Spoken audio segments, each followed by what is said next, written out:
దివ్యవాణి TV ప్రేక్షకులందరికీ శుభోదయం. యేసుక్రీస్తు పరిశుద్ధ నామంలో ప్రియులారా, మీ అందరికీ స్వాగతం, సుస్వాగతం.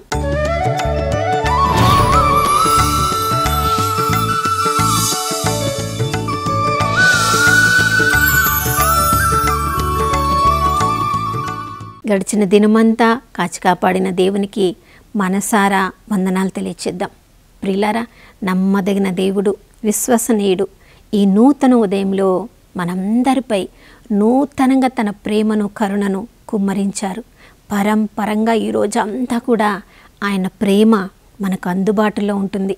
ఆ కల్వరి ప్రేమ వైపు మనం చూసినప్పుడెల్లా ఎక్కడెక్కడ మనం బలహీనంగా ఉన్నామో ఆ ప్రభు ప్రేమ మనల్ని బలవంతులను చేస్తుంది. కాబట్టి ప్రియులారా, ఈరోజు ఏమేమి చేయబోతున్నామో వాటన్నిట్లలో వాటిని చేసి ముగించే ఆ పట్టుదల మనకి ఇవ్వమని ఈ ఉదయకాలంలో మనం అందరం కలిసి ప్రార్థన చేసుకుంటే ఏ ఏ కార్యములను ఆ ప్రభు మనకు అనుగ్రహించారో మనల్ని నమ్మి ఏ ఏ క్రియలు మన ద్వారా చేసి ముగించాలని ఆ ప్రభు కోరుకుంటున్నారో వాటన్నిటినీ ఆయన అనుగ్రహించే శక్తి ద్వారా మనం చేసి ముగించగలం.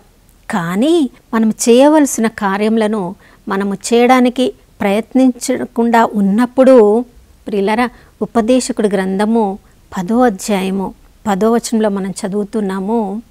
ఎప్పుడైతే పదును చేయబడవలసిన గొడ్డలి పదును చేయబడనప్పుడు దాన్ని ఉపయోగించాలంటే ఎక్కువ బలాన్ని ఉపయోగించాలి. కానీ తగిన సమయంలో ఆ గొడ్డల్ని పదును చేసినట్లయితే మనం అనుకున్న కార్యం కంటే ఇంకా ఎక్కువ పనిని ఆ గొడ్డలను ఉపయోగించి మనము చేయవచ్చు. ప్రియులారా, ఆ గొడ్డలి ఉపయోగించాలని మొదట మనకు తెలియాలి. దాన్ని క్రమక్రమముగా పదును చేయాలి అని మనకి తెలియాలి. దాన్ని పదును చేసిన కొద్దీ దాన్ని ఎక్కువగా ఉపయోగించవచ్చు, ఎక్కువ కాలం కూడా దాన్ని ఉపయోగించవచ్చు అనే జ్ఞానాన్ని మనం కలిగి ఉండాలి. నా ప్రియ సహోదరుడు, సహోదరి, ఏ కార్యాన్ని అయితే దేవుడు మన ద్వారా చేసి ముగించాలని ఆశపడుతూ ఉన్నారో ఆ కార్యం పట్ల మనల్ని కూడా మనము పదును పెట్టుకుంటూ ఉండాలి. చూడండి, మనము సామెతల గ్రంథంలో మనం చదువుతున్నాం. సోమరిపోతులు అనుకుంటారంట, బయట సింహము ఉంది, నేను వీధిలోనికి వెళ్తే అది నన్ను చంపివేయును, కాబట్టి నేను ఇల్లు వదలకుండా ఇంటిలోనే ఉంటాను, ఏ పని చేయకుండా నన్ను నేను కాపాడుకుంటాను అని సోమరిపోతూ సాకులు చెప్తూ ఏ పని చేయకుండా తన్ను తాను పదును పెట్టుకోకుండా తన ఆలోచనలతో తనను తానే సమాధి చేసుకుంటాడంట. ప్రియులారా, ప్రతిరోజు దేవుడు ఎందుకు మనకి ఈ నూతన జీవితాన్ని అనుగ్రహిస్తున్నారంటే ఏ కార్యం ద్వారా ప్రభు మన జీవితంలో మహిమ పొందాలనుకుంటున్నారో ఆ కార్యంలో మన జీవితాలను పదును పెట్టాలని. ప్రియులారా, 1938వ సంవత్సరంలో జరిగిన ఒక సంఘటనను ఒక పుస్తకంలో ఇలా నేను చదివాను. ప్రియులారా, ఆయన పేరు చార్లెస్ గుడ్డియర్. ఆయన ఒకసారి భారతదేశానికి వచ్చినప్పుడు వేసవి కాలంలో మనకి చాలా ఎండలు ఉంటాయి కదా, ఆ ఎండకి ఆ ఉష్ణానికి రబ్బర్ కరగడము ఆయనకి చాలా ఆశ్చర్యాన్ని కలిగించిందంట. ఇంత వేడికి ఈ రబ్బర్ కరుగుతుందంటే ఎక్కువ ఉపయోగించి ఈ రబ్బర్ని కరిగించి ఏదైనా రకరకాల వస్తువులను తయారు చేయవచ్చు అని ప్రయత్నిస్తూ ఎన్నో రకాల పరిశోధనలు చేస్తూ ఎంతో సమయాన్ని, ఎంతో ధనాన్ని కూడా అతడు వెచ్చించాడంట. తన కుటుంబ సభ్యుల దగ్గర, స్నేహితుల దగ్గర, బంధుమిత్రుల దగ్గర, తనకు తెలిసిన వాళ్ళందరి దగ్గర డబ్బులు తీసుకొని ఆ పరిశోధనలు కొనసాగిస్తూ ఉన్నాడంట. ఇలా 10 సంవత్సరములు తన పరిశోధనలు కొనసాగిస్తూ ఉన్నప్పుడు ఆ డబ్బులు ఇచ్చిన వాళ్ళందరూ కూడా అతని మీద కేసు పెట్టి ప్రియులారా అతన్ని జైల్లో పెట్టారంట. ఈ 10 సంవత్సరంలో అతడు పరిశోధనలు చేస్తూ ఉన్నప్పుడు ఇక జైలులో ఉన్నాడు, ఏ పని చేయలేడు. ఎక్కడైతే ఆ పరిశోధనలు అతడు చేస్తూ ఉన్నాడో అక్కడ ఆగిపోయింది. ఇంకా అతడు జైల్లో ఉన్నప్పుడు తన మెదడుకి పదును పెట్టడం మొదలుపెట్టాడంట. అక్కడ పని ఆగిపోయింది కదా, బయటికి వెళ్ళిన తర్వాత నేను ఏమి చేయాలి అని ఆలోచిస్తూ ఉన్నప్పుడు ఎక్కువ కాలం అతడు జైల్లో ఉన్నాడు కాబట్టి బయటికి వచ్చిన తర్వాత చూసినప్పుడు ప్రియులారా, కొద్ది సమయాన్ని ఆ రబ్బర్ని అలానే ఉంచాడు కాబట్టి ఒక పాత టైర్ని అది పగిలిపోయినప్పుడు వేరే కొత్త టైర్ రబ్బర్ను ఉపయోగించి దానికి జత చేసి మరలా ఈ టైర్ని ఎలా ఉపయోగించాలి అని ఒక కొత్త ప్రాసెస్ని అతను కలుక్కున్నాడంట. దాన్నే వల్కనైజింగ్ టైర్స్ అని అంటారు. ప్రియులారా, అలా రబ్బర్ను ఉపయోగించి మన వాహనాలకు ఉపయోగించే టైర్లను అతడు తయారు చేయగలిగాడు. మన రోజువారీ జీవితంలో వాహనాలకు మనము గుడ్ఇయర్ టైర్స్ అని మనం చూస్తూ ఉంటాం. అది చార్లెస్ గుడ్ఇయర్ అన్ని సంవత్సరాలు పట్టు వదలకుండా ఎన్నో పరిశోధనల తర్వాత అతడు కనుగొన్న ఆ కొత్త పరిశోధన ద్వారా వచ్చినవే ఆ టైర్స్. చూడండి, తనకున్న డబ్బును పోగొట్టుకున్నాడు, తన యొక్క స్నేహితుల దగ్గర మంచి పేరును పోగొట్టుకున్నాడు, తనకు ఉన్న ఆస్తులు, తన తండ్రి ఇచ్చిన బహుమానములను అన్నీ పోగొట్టుకున్నాడు. కానీ అటు పట్టు వదలకుండా అతడు పరిశోధనలు చేస్తూ ఉన్నాడు కాబట్టి చివరకు తను ఏమి పొందాలనుకున్నాడో ఆ పనిని చివరి వరకు చేశాడు. అంత చక్కగా ఇండస్ట్రియలిస్ట్ అమెరికా దేశంలో 10 మందిలో అతడు కూడా ఒకడుగా గుర్తింపబడ్డాడంట. అన్ని శ్రమలను చూసి అతడు వదిలిపెట్టినట్లయితే ఒక వ్యాపారవేత్తగా అతడు గుర్తింపు పొందేవాడు కాదు, అలాంటి టైర్లు తయారు చేసేవాడు కాదు. అవి ఎంతోమందికి ఉపయోగకరంగా ఉండకుండా రబ్బరు లాగానే అవి ఉండిపోయాయి.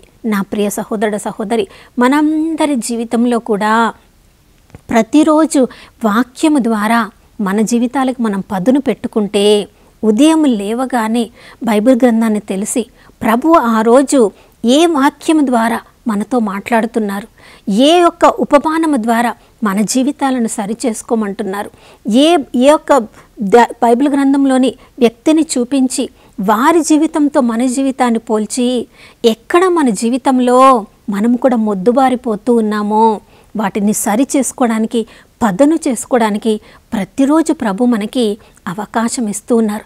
మన చుట్టుప్రక్కల ఉన్నవాళ్ళు కూడా ఎంతోమంది మొద్దుబారిపోయి ఉండవచ్చు. ఆ గొడ్డలని పదును పెట్టగలిగినప్పుడే మరలా దాన్ని ఎక్కువగా ఉపయోగించవచ్చు. ప్రియులారా, ఆ గొడ్డలి మొద్దుబారినప్పుడు దాన్ని ఎక్కువగా మనం ఉపయోగించలేము. మనము వాక్యం ద్వారా మనల్ని పదును పెట్టుకున్నప్పుడు ప్రేమ అనే పదును మన జీవితంలో పరిశుద్ధాత్మ ద్వారా రోమిలకు రాసిన లేఖ 5వ అధ్యాయం 5వ వచనంలో ప్రతిరోజు కూడా పరిశుద్ధాత్మ ప్రేమను దేవుడు మన హృదయంలో మన ఆత్మలో పోస్తూ ఉన్నాడు. కాబట్టి దాని ద్వారా మొద్దుబారిన మన చుట్టూ ఉన్న ఎంతోమంది జీవితాల్లో మనము దైవ ప్రేమ ద్వారా, సోదర ప్రేమ ద్వారా వారందరి జీవితాలను పదును పెట్టగలము. నా ప్రియ సహోదరుడ సహోదరి, మన కుటుంబ సభ్యులే కొన్నిసార్లు మనకి కష్టాన్ని కలిగిస్తూ ఉండవచ్చు, కన్నీటిని కలిగిస్తూ ఉండవచ్చు. వాళ్ళ మాటలు విన్నప్పుడు ఇక వారితో జీవించలేము అని కూడా అని ఉండవచ్చు. యేసు ప్రభుల వారు ఆయన స్వయాన దేవుడు అయినప్పటికీ కూడా మొద్దుబారిలాగా గొడ్డలిలాగా ఉన్న ఆ శిష్యులను చూసినప్పుడు రకరకాల మనస్తత్వాలను వాళ్ళని కలిగి ఉన్నారు. నేను మరణిస్తాను, తిరిగి జీవిస్తాను, మృత్యుంజయుడనవుతాను అని ముందుగానే చెప్పినప్పటికీ కూడా చూడండి, యోహాను సువార్త చివరి అధ్యాయంలో మనం చదువుతున్నాం, మరలా వాళ్ళు తమ యొక్క చేపలు పట్టుకుని ఆ వ్యాపారానికి వెళ్ళిపోయారు. ముందుగా జరగబోయే అన్ని సంఘటనలను చెప్పినప్పటికీ కూడా చూడండి, తమ యొక్క జీవితాలను వాళ్ళు పదును పెట్టుకోలేదు. కాబట్టి ఆ ప్రభు కొరకు వేచి ఉందాం, ఆ ప్రభు మృత్యుంజయుడైన ప్రభు మనకు కనిపిస్తారు అని ప్రార్థనలో ఎదురు చూడకుండా పేతురు భక్తుడు ఒంటరిగా వెళ్ళడం మాత్రమే కాదు, ఆయనతో పాటు మిగతా శిష్యులు కూడా ఆ చేపల వ్యాపారానికి వెళ్ళిపోయారు. ప్రియులారా, ప్రభు వాళ్ళను వదిలివేశారా?